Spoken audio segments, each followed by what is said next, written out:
కన్నులు తెరువబడగా దర్శనం పొందిన బిలాము.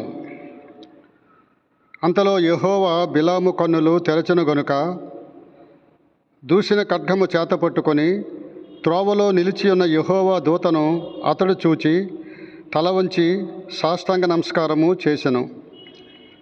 సంఖ్యాకాండము 22వ అధ్యాయము 31వ వచనములో మనం చూడగలం. ప్రవక్తయగు బిలాము చరిత్ర మనకు తెలుసు.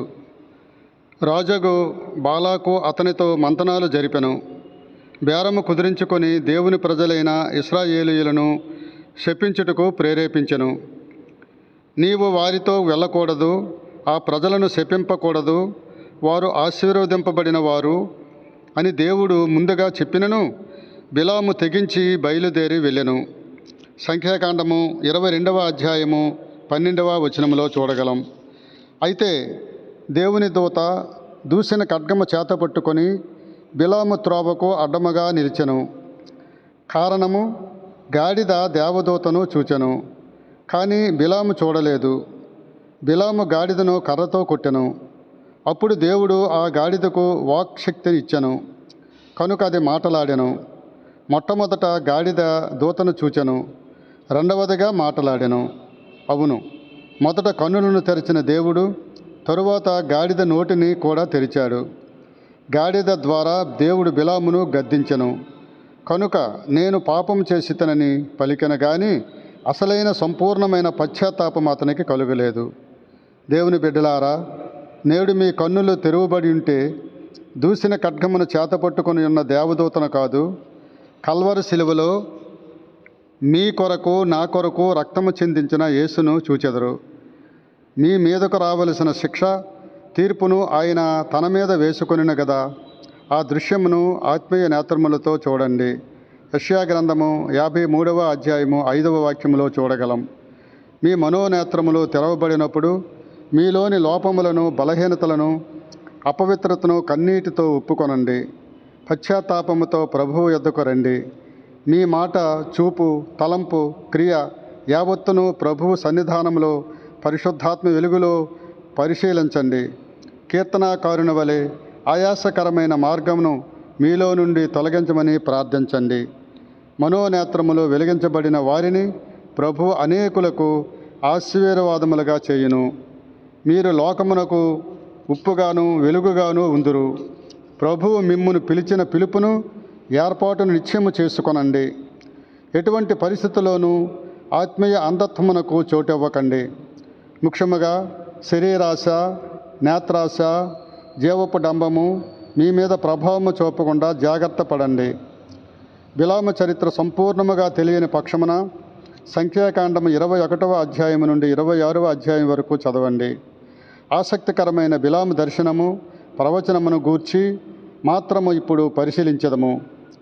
బేయేరు కుమారుడైన బిలామునకు వచ్చిన దైవోక్తి. అతడు పరవశుడై కన్నులు తెరిచినవాడై సర్వశక్తిని దర్శనము పొందెను. సంఖ్యాకాండము 24వ అధ్యాయము 3వ వాక్యములో చూడగలం. కన్నులు తెరవబడినవాడు అను బిరుదును పొందిన ఒకే ఒక వ్యక్తి బిలాము. కన్నులు తెరవబడిన తరువాత అతనికి దర్శనము కలిగెను. అతడు పలికిన మాటలు ఎంతో అమూల్యమైనవి. అతడు అబద్ధ ప్రవక్తగా మారిన మాట నిజమే, కానీ దేవుని ఆత్మ అతని మీదకు వచ్చుట, అతడు ఉపమాన రీతిగా అనేక సంగతులను మాట్లాడుట నిజము. యాకోబు నీ గుడారములు, ఇశ్రాయేలు నీ నివాస స్థలములు ఎంతో రమ్యమైనవి అని నిజమే పలికిన కదా. 24వ అధ్యాయము 5వ వాక్యము. అంతేకాదు, ఇశ్రాయేలును గూర్చి దేవుడు ఐగుప్తులో నుండి అతనిని రప్పించెను. గురుపోతు వేగము వంటి వేగం అతనికి కలదు అని చెప్పెను. 24వ అధ్యాయం 8వ వాక్యం. ఇవి రాజగు బాలాకును భయపెట్టు మాటలు. సేవకుల హృదయముల యందు సాతాను ధనాశను క్రమక్రమముగా ప్రవేశపెట్టుచున్నాడు. అప్పుడు పనిచేసిన యోధా ఇస్కారియోతు ఆత్మ నేడును పనిచేయుచున్నది. మన దేశమునకు చెందిన ఒక సేవకుడు అమెరికా దేశమందుల ఒక ధనవంతునితో స్నేహము చేయుచు కుయుక్తిగా అతని యొద్ద నుండి విస్తారమైన ధనమును రాబట్టుకొనుచూ వచ్చెను. అనుకోకుండా ధనవంతునికి క్యాన్సర్ జబ్బు రాగా, ఇంకా 4 రోజులలో మీ ఆరోగ్యము కుదుటపడును అను ప్రవచనముతో ఉత్తరము వ్రాసెను. అయితే ప్రవచనములు నెరవేరలేదు. ధనవంతుడు మరణించెను. మరణవార్త తెలియచేయబడలేదు గనుక పదే పదే సేవకుడు అతని పేరును వృత్రములో రాయిచుండెను. ఫలానా తారీఖు నీవు స్వస్థత పొందుదువు, ఫలానా తారీఖు ఊహించని రీతిలో నీకు ధనము వచ్చును అని భర్త పేరున వ్రాసిన ఉత్తరములను చదివిన భార్య సేవకుని మీద పోలీసు వారికి ఫిర్యాదు చేసెను. నా భర్త చనిపోయిన తరువాతను ధనమును రాబట్టి నిమిత్తము అబద్ధ ప్రవచనములు చెప్పుచున్నాడని ఫిర్యాదులో పేర్కొనెను. ధనాపేక్ష సమస్తమైన కీడునకు మూలము అనునది నిజము. అంతేకాదు ధనవంతులగుటకు ఆతురపడువారు శోధనలోను ఉరిలోను పడుదురు. అట్టివి మనుష్యులను నష్టములోను నాశనములోను ముంచివేయును. 1 తిమోతి 6వ అధ్యాయము 9-10 వచనములు మనకు తెలియపరుచున్నవి. దేవుని బిడ్డలారా, మీ మనోనేత్రములు తెరువబడుట ద్వారా మీరు సంతృప్తి కలిగి జీవించండి. దేవునికి స్తోత్రం. హల్లెలూయా.